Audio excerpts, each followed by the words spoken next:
For me, I believe that it is important for us to live life with two butt cheeks where I can own my decisions, I can take care of you, I can be here with you. And so I've just always modeled my life as having the capacity to live a life with two butt cheeks. It's kind of weird, but that's been my mission.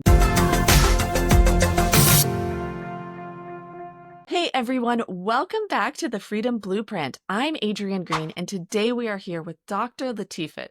Get ready for insights from my good friend and amazing investor. I'm so excited to have her share her story with you. She has traveled the world with her family like I'm doing with mine, so there's a lot of, I think, things to replicate and follow and learn from Dr. Latifat. So thank you so much for being here with me today. Thank you for having me, and I'm super excited that you're in Vietnam at the time of this recording. It's a beautiful country, and I love that you're doing what you do. You are so sweet, and we are loving it here in Vietnam for sure. Well, to tell viewers a little bit of backstory, so Dr. Latifat and I met in our mastermind, Go Abundance Women, and so I've been able to follow her journey for a few years now. She has really changing and transforming the lives of women physicians with helping them take control of their money and control their wealth and their freedom. And part of her journey has been her real estate investing. So she's learned so much, and I'm excited to have her share that with you. So Latifat, can you just start with your story? Absolutely. Hi, everybody. I'm Dr. Latifat. I'm a physician. I'm a gastroenterologist, practicing gastroenterologist, also mama of three little ladies who are now between the ages of 7 and almost 12. Like, she likes to remind me, Mom, I'm turning 12 next month. She's still 11, but y'all know what I'm talking about. But also, I have the privilege of being the founder of MoneyFit MD, which is a platform, educational platform and coaching that is 100% committed to helping women physicians thrive inside and outside of medicine. Like you mentioned, I'm also a real estate investor. I partner with my husband, and I know we're going to be digging a little bit more into that. And, how our journey started actually isn't very, very fancy at all. I think many times people hear that I teach women about money, how to grow their money, how to stop living in fear, how to have the freedom to practice medicine on their terms. And they kind of assume that I'm sort of born into knowing how to do money, and it cannot be farther from the truth. 8 years ago was when I kind of woke up to the fact that medicine was changing, life was changing, and that in order for me to have a long-term future of being well, at no point was I even thinking about wealth and freedom in the way that people talk about it now. I just wanted to be a good physician that could take care of my patients without worrying about the financial consequences of maybe disagreeing with the powers that be. I realized the fact that I wanted to be a mom that could practice medicine on her terms, but also choose how I wanted to spend my life, whether I wanted to be a mom 100%, part-time, not at all. I wanted to just have a choice.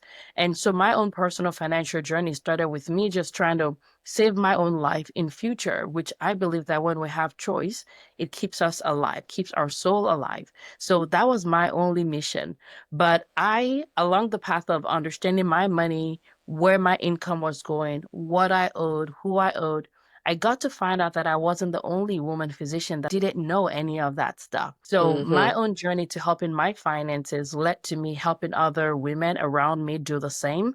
And eventually that has led to me now helping hundreds and thousands of women physicians do the same in whatever capacity they want. It's not about them living the life that I'm choosing. It's about them living the life that they choose. And so that is the road that has now led me to MoneyFit MD, the podcast, MoneyFit MD, our book, Done with Broke, and some of the other things that I'm sure we're going to talk about today. I love it. And I love that, you got started and you didn't necessarily know exactly where you wanted to end up, but you knew you didn't want to be here anymore, it sounds like. Yes. There's something that I talk about. So y'all forgive me, I'm a physician, so I may talk about body parts that you guys are not used to talking about in public, but I talk about this idea of like two butt cheeks. And the idea behind two butt cheeks is, if you think about it, when you're in a room where you're not comfortable, you're not sitting down grounded. You're not being your true, complete self. You're almost like sitting down with one butt cheek because you don't know if you have to like run away. You don't know if you have to hide. You don't feel like you belong. And for me, I believe that it is important for us to live life with two butt cheeks where I can own my decisions. I can take care of you. I can be here with you. And so I've just always modeled my life as having the capacity to live a life with two butt cheeks. It's kind of weird, but that's been my mission. And I Right. realize that the more people live their life with two butt cheeks, the the better our world, the more human our world is. Exactly. When we can help people feel financially secure, that's such a leading cause of strife, right? Of stress, of abuse, of violence, of so much. So we really can change the world by helping people be in charge of their finances. I'm with you on that. So we have a big picture of, where you started and kind of a little bit about your journey. How did that lead you to get into real estate investing? And what did that look like at first? At no point did I want to own a bunch of real estate. So when I started my journey, I did not know anything at all about money. I did not know what the goals, quote unquote, should be. The only thing that I ever hear people talking about when it comes to money and wealth, especially in the physician space, is debt. So when I started my finances, I just said, okay, I know that I'm not supposed to have debt. So maybe if I can just take care of debt, I will be fine. I will have freedom. I would feel wealthier. I would feel like I have choices. So my husband and I didn't know anything about finances at all. So I sold him into this idea that paying off our debt, which was primarily my student loan debt and some credit card debts that we have, was going to help us have a choice in how we spend our time. And so that was like our goal, like, let's pay off debt. And so I had six figures. I had about $200,000 in debt. That was student loans and credit card. And our goal was, okay, let's pay this off in 5 years. But we were laser focused and paid it off in 2.5 years. Now we had no debt, except we still didn't feel free. We had no debt, but we didn't have much at all. So that's when I said, okay, started learning more about what options are people doing. And then I saw some things about real estate. And I told my husband that maybe we should consider real estate. So here I was, sold him into paying off our debt, because debt, freedom, being debt free is how you have freedom. And now we had no debt. And I'm like, let's get back into debt so that we can have freedom, right? And so it took some time for me to sell him on that, but we eventually did. And the way that we started was, time was a huge factor for us. As a practicing physician, I was pretty much full time. We had two kids at that point. We didn't really have a lot of free time. So instead of spending time Googling all over the world and making mistakes, we decided that we're just going to take a course. So we took a real estate course, which really, really helped us with just maximizing our time, so that instead of wasting forever trying to figure out how to not make mistakes, we got the formula that we needed and we're able to go straight into investing in real estate. So the first thing was, we were accidental landlords. We were living in our own home. We moved from there, rented out our old house to our tenant, right? But we live in California. Cash flow is not a word that people actually use in California. It's all about, like, just making sure that your property appreciates in value. It's more like an appreciation play. But we started learning and said, okay, if we cannot invest in California, let's just start somewhere. So we invested outside of California just to learn. And I'm really glad that we did, because the thing is, many people get stuck on finding on a market that they choose. And sometimes it's because it's local to them. But we just said, let's just do something. So we found a market that was within flight distance to us. The numbers made sense. We bought there. And then after that, we're like, now we know how to do this. It was a triplex. Let's replicate it locally. And that was a pretty bold move in California, where we were trying to find cash flow properties. And I remember every agent we would talk to would sort of like look at us like we didn't know anything. It's like, y'all are just like getting started, like y'all are new on the block, because, California ain't nothing cash flowing here. But we just decided that we knew what we wanted and we were willing to be patient. We were willing to look at a lot of deals. We were willing to wait until we found the right deal. And that's what we did. So we bought in California. So now we invest in Washington State and also in California. And we've been able to grow our portfolio, not huge like many people like to talk and brag about, but it's so important to know what goals you're shooting for, right? Because there can be this perfectionistic tendency where we think that we need all the doors in the world, we need all the blah, blah, blah in the world. We make it sound like a mountain, when it's actually better to sit down, run the numbers, and ask yourself, what do I actually want? Like, what is my goal? Is this an appreciation net worth only play? Is this a cash flow play? And being very, very specific and clear about what your own goals are. And then finding a real estate plan that is going to be aligning with the goals that you have for yourself. Right. So, can you share a little bit? It sounds like, at least at the point when you started buying in California, your goal was cash flow. I'd love to hear a little bit about what your goals were and how that aligned to your plan. Absolutely. Our goal was to grow our net worth. That was our goal. Okay. But one thing that is really, really important, and I think you will hear this in a lot of what I talk about, is that not being stuck is really, really important to us. And what I mean by that Hmm. is if you go back to what I shared about why I started doing my own personal finance in the first place, it was so that I will always have options. One of the Hmm. challenges that physicians and many relatively high income earning potential people have is when your income is you're earning six figures from your income, many times we can put all of our eggs in one basket. And so for Hmm. us, when we're buying real estate, we wanted the net worth growth. However, we wanted to make sure that we were not putting more pressure on our income from our day job. So that means Hmm. that I say every baby has to take care of itself. So every Yes. property has to take care of itself. So even if it's not going to be like a chunky cash flow where I can quit my job only based on that property, but the barest minimum is that every baby's got to take care of itself because my clinical Right. income is a different baby. And I don't want this baby needing to be the one to feed that baby because what is going to end up happening is many people would end up not looking at the numbers, not thinking about the numbers, not being clear about the boundaries of y'all need to like feed it yourself. Like you ain't gonna be Hmm. like stressing out the clinical income. And what happens is many physicians will end up working a lot more hours, which actually accelerates burnout. Right. And so for Right. me, I love medicine. I want to practice medicine for a long time. So part of protecting that is to not overwork to the point of burning out. So again, yes, Hmm. cash flow play, but it was net worth grow, cash flow, because my clinical income cannot be, my time Right. is really important and not accelerating the burnout that is very, very common in medicine. I love that. And I love that it's like, hey, this needs to be in the black, right? It needs to pay for itself. And yet it wasn't like you needed a very high cash on cash return or anything like that.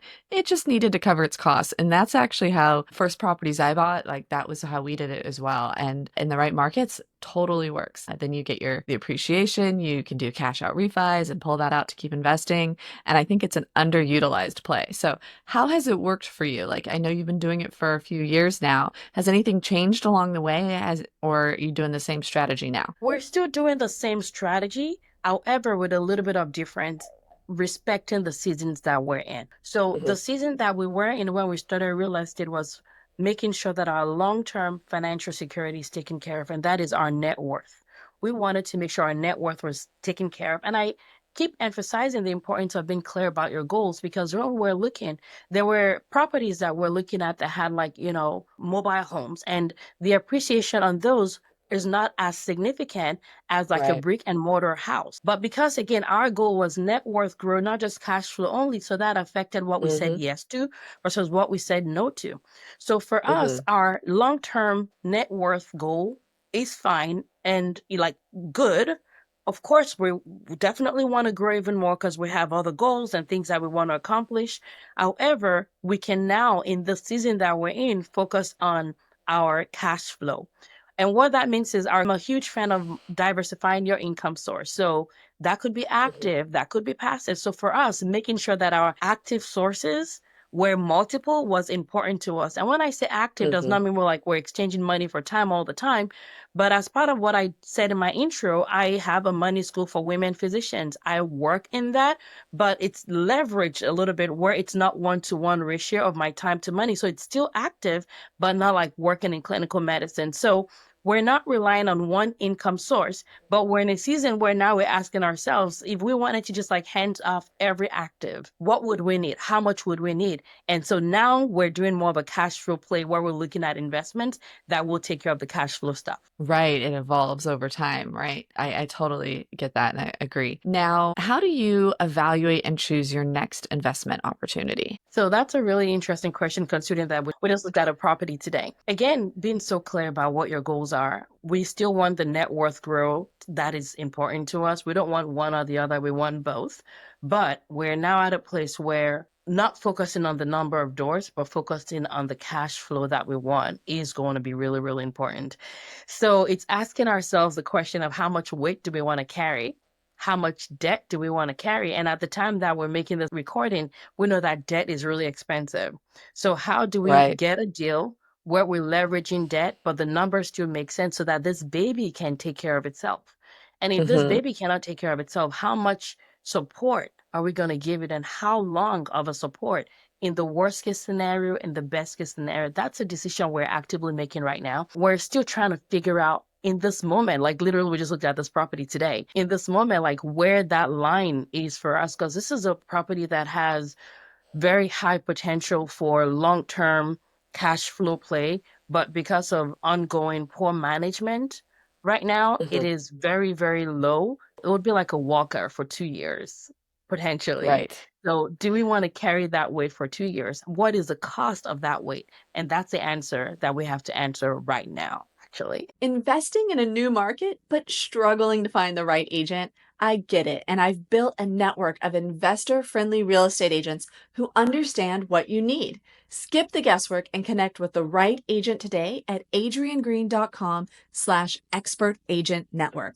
And I have the link for you in the show notes. I love that. We got you at a great time. And for others who are physicians or in, similar high W-2, high income W-2 jobs, can we share a little bit about, the types of properties that have worked for you? Like, are you doing long-term rentals? Like, what do the properties look like that are reaching those goals overall?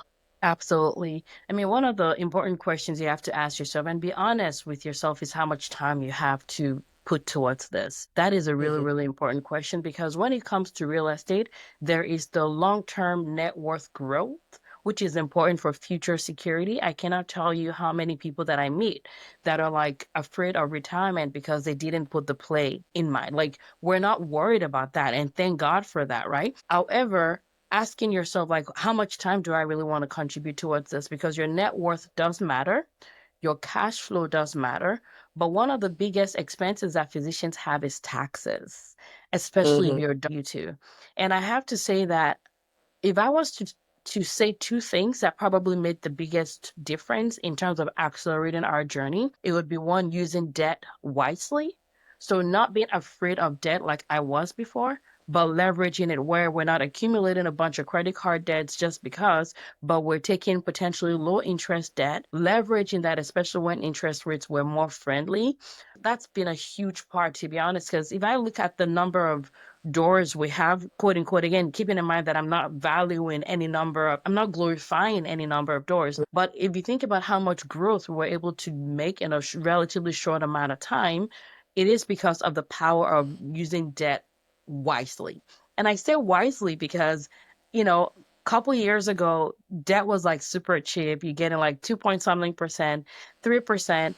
And I honestly, even during that time, I would look around and I'm like, people are really disrespecting debt a lot by Right. over leveraging using like variable interest. Like, you cannot assume that your current stride will continue on forever. And I almost felt like foolish, to be honest with you. Like, am I just being too cautious with not being disrespectful with debt? And many of those people are now struggling because they thought the rates were going to be like that forever, like variable interest rate, and just not being wise with debt. But Right. that is one thing that I would say was super helpful is learning how to use debt with wisdom, not afraid of it, but not being like YOLO with it either. But then the other thing also that I believe has been helpful with really helping us with accelerating our journey is like being strategic with taxes. So especially if you're a W-2 employee, there aren't too many tax opportunities. And I know that many of your audience are probably aware of real estate can be a vehicle in that. And we've been able to leverage that. There was a year that Hmm. my husband was able to claim real estate professional status, which was really, really helpful with helping us have some of our depreciation, paper loss on the properties right off some of our W-2. And what that meant was now it's giving us more money in our pocket to work with, to put back into the market, to invest in a Hmm. stock market or to invest in real estate in. But also we've done, we have short-term rentals as well that has been helpful with being able to take advantage of some of the short-term rental tax loophole, again, to try and put Hmm. more money in our pocket now so we can put it to work. The point of putting more money in our pocket is not so that we can spend it on things that depreciate in value over time, but on things that would actually help accelerate our journey. So keeping that money into your wealth is important so that in future, even if you have to pay taxes long term, maybe when you sell the property or whatever else may be happening in future, at least you have accelerated your journey in the short term. So Right. long-term rentals we've done, short-term rentals we've done, and we actually did medium term as well with our primary home when we're traveling around the world. Yes. So I want to get to the world travels. One thing I want to make sure we share with listeners is what does your management look like? Because you and your husband have so many amazing things going on. Are you using property managers for all of these properties, or what does that management look like for you to balance it all? Great question. We have long-term rental and short-term rental in a different state, and we also have long-term rental and short-term rental locally. And what we've done is with the long-term rental in a different state, we wanted to make sure that we had eyes on those properties. So we do use property management for the long-term rentals outside of California. In California, we don't have a lot of doors in terms of number, so we've been able to manage that ourselves. And to be honest with you, we can probably manage a lot more doors because with everything, it's about creating systems, right? Hmm. It's who sometimes, not how. Yes, you have to find the system, create the system, but find a who, right? And so, for example, we were managing our properties when we're traveling around the world from across the world, whether that was long-term rental or short-term rental. But we had people on ground. We have good housekeeper for our short-term rental. And the reason why we did not use property management for a short-term rental is many property managements will charge you a high percentage. And so the Hmm. numbers, again, the numbers have to make sense. The baby's got to take care of itself, right? And so in order for some of the babies to take care of itself, it means decreasing some of our overhead, like decreasing the management cost. When I think about the reputation that California has in terms of cash flow, part of that is also because of property management. So the properties that are local, we manage that ourselves, but we have like a good contractor. We had a good, local person that could help us be eyes out or take a look at properties. Yes, we'll have to pay them, but it's different when you're paying them per hour versus like having them have a 10%. If we did the 10% Right. management for our properties here in California, it would have been harder to cash flow. Oh, yeah. And that's what so many people run into is when they put in, especially with right now with interest rates and prices where they are, if they put in that property management fee, it can make a good deal go bad. So, what wisdom would you have to somebody else who is like you? They've got a full life, they have a career that they love, they have kids at home, and they're like, I don't know if I could manage my own properties. That seems scary to me. What wisdom would you give to someone like that? I would say just calm down first, calm down, take a deep breath. And I think the reason why that's important is many times we're making decisions from like a sympathetic nervous system, fight or flight. And that actually prevents many people from being able to think strategically. So, the emotions of it can cloud our thinking process. And that is sort of like the worst place to make decisions from. So calm down. And I mean that really seriously. Like take a nice deep breath. You solve bigger problems in this world. No one dies if you don't manage a property or if you manage a property. Like just put your feet on the ground and let's just calm down. And then I Right. love pen and paper. I always say just come up with strategies. And strategies may sound scary and complicated. And we're also really good at solving other people's problems. So think about the scenario that you're about to enter in or you're thinking about and ask if this was your friend that was asking you for advice. Hmm. What are three ideas or strategies that you would tell them? You would say, well, you can do it yourself. You can find a property management company, but you can also find an individual.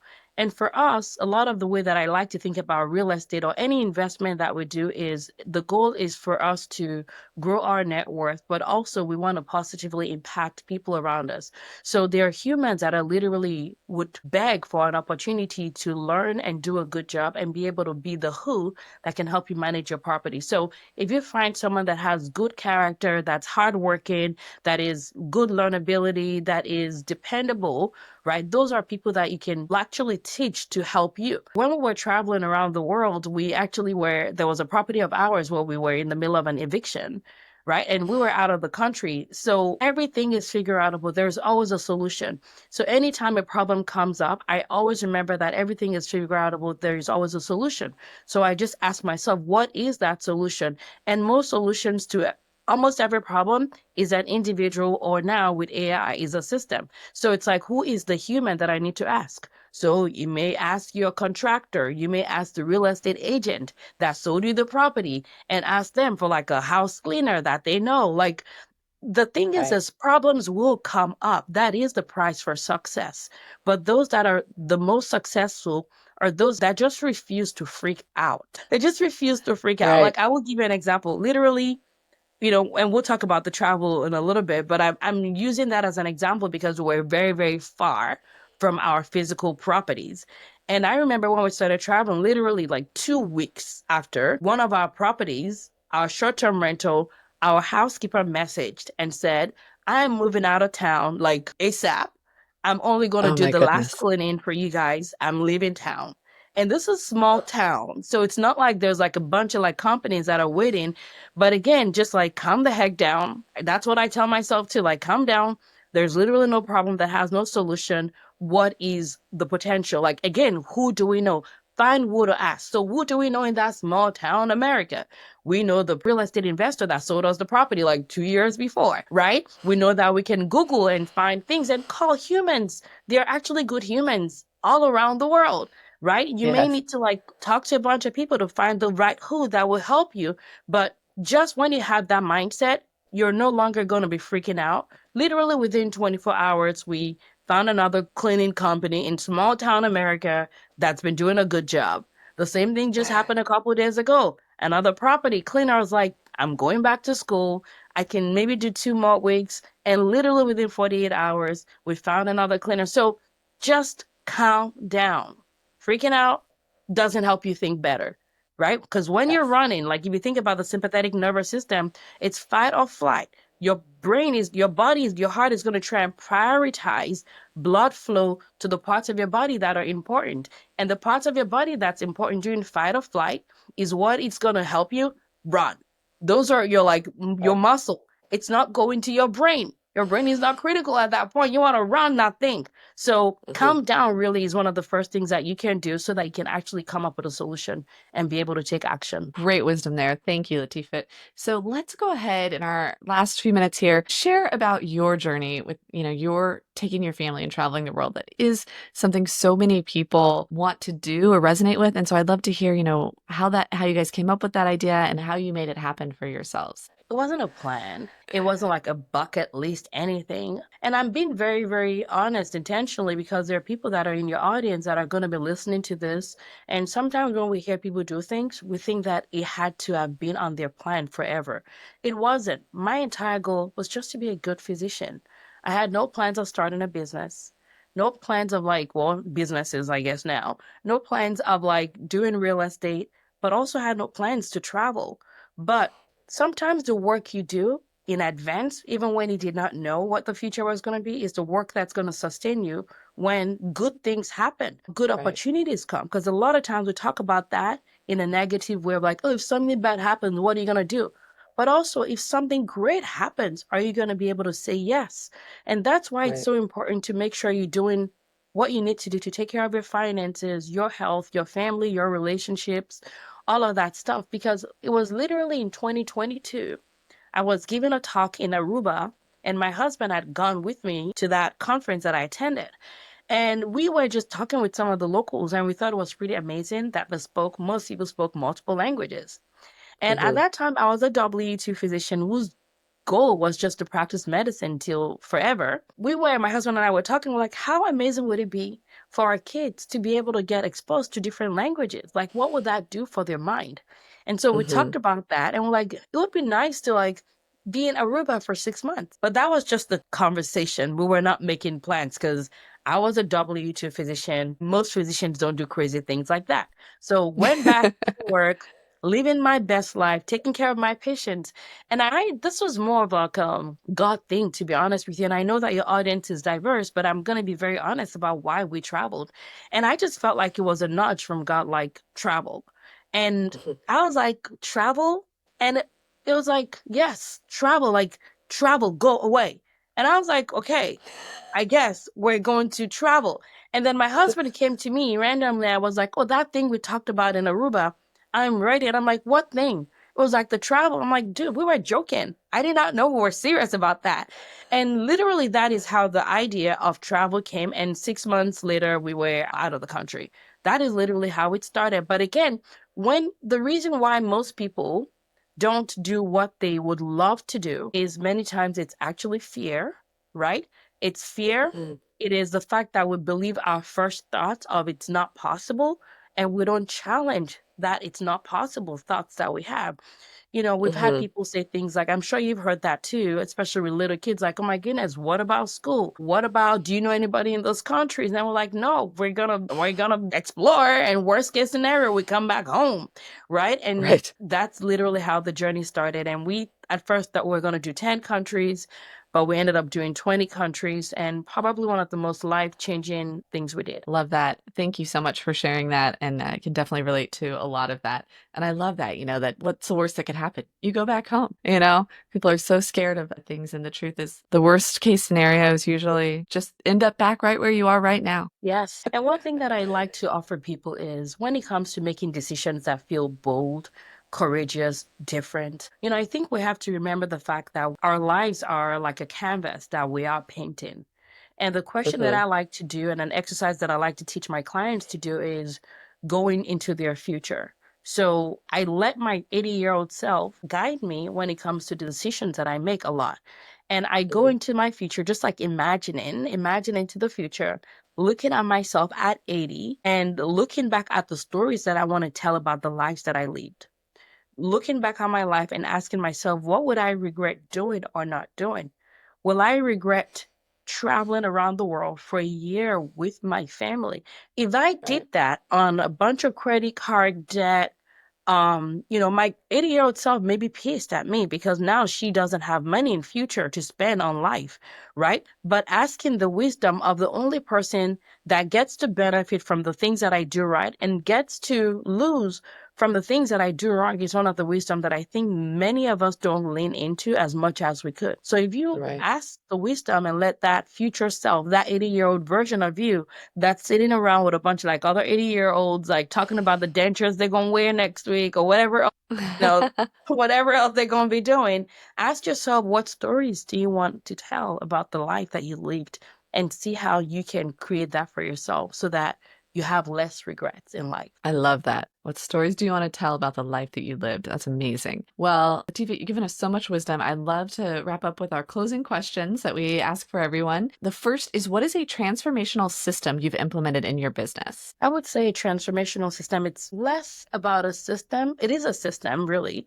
but it is what I call a CEO money hour. Okay. I think many times we leave our finances, especially if you have a business, your personal finance may start to suffer. And one of the Mhm. biggest decisions that we've made is just have like an hour of like CEO money date every week. And Mhm. it's a way to make sure we have less blind spots, have conversations about what we want to do, have conversations about making sure that our monies and our spending is aligning with the values that we value.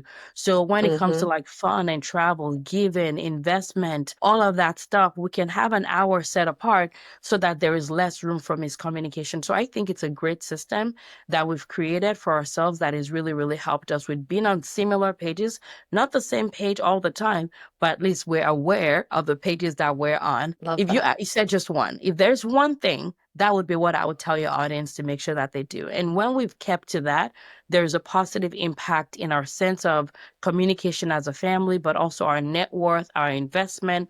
We're more on track with our visions, and we're not running around like crazy in Mhm. November and December trying to meet our goals in 30 days.